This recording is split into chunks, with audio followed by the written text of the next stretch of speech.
tu es spirituellement épuisé, émotionnellement abattu, et tu as le moral en berne et tu te poses la question, que dois-je faire? Écoute cette parole. Rappelle-toi la promesse du Seigneur. Alors tu t'interroges, quelle promesse? Quelle est la promesse que nous devrions nous rappeler, nous souvenir lorsque nous sommes spirituellement épuisés, émotionnellement abattus et lorsque nous avons le moral en berne?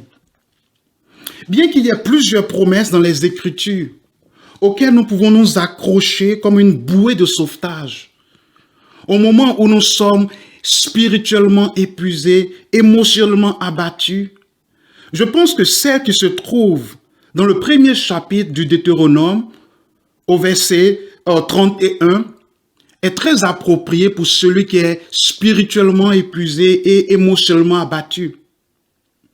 Après une longue marche dans le désert, et surtout après ce rapport des 12 espions, et particulièrement des 11, souvenez-vous de leur rapport effrayant, désastreux. Le peuple de Dieu était spirituellement confondu, émotionnellement abattu. Ils étaient complètement désorientés. Ils avaient même pris la décision d'abandonner la possession, la conquête de Canaan. Et c'est en ce moment fatidique de leur vie, de leur histoire, que Moïse va leur dire, « Tu as vu que l'Éternel, ton Dieu, t'a porté comme un homme porte son fils pendant tout le parcours que vous avez effectué jusqu'à votre arrivée ici. » Moïse leur rappelle que Dieu a toujours été là pour le porter sur son épaule comme un homme porte son fils.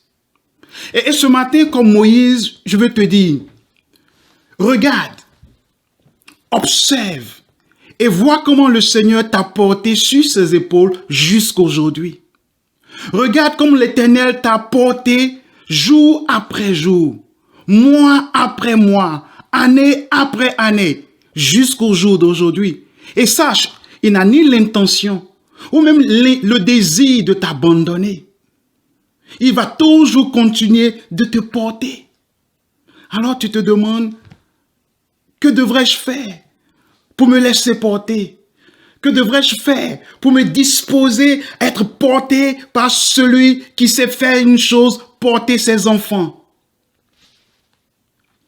Je pense que Matthieu chapitre 11, verset 28, nous serait très utile pour répondre à la question de savoir que devrais-tu faire pour te disposer et pour te laisser porter par celui qui porte toujours ses enfants.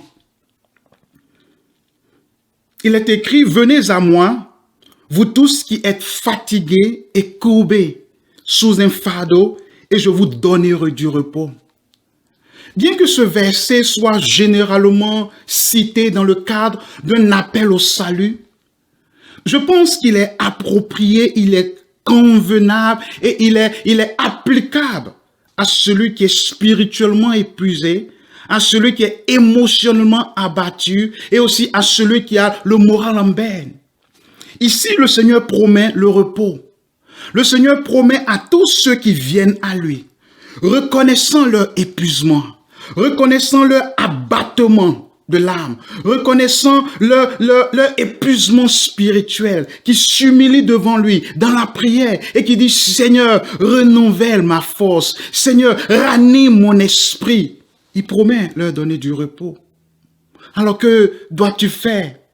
C'est d'aller avec cette attitude d'humilité, reconnaissant ton abattement, reconnaissant ton épuisement spirituel devant le Seigneur. Et là, devant lui, attendre qu'il rafraîchisse ton âme, attendre qu'il ranime ton esprit, attendre qu'il restaure ton âme.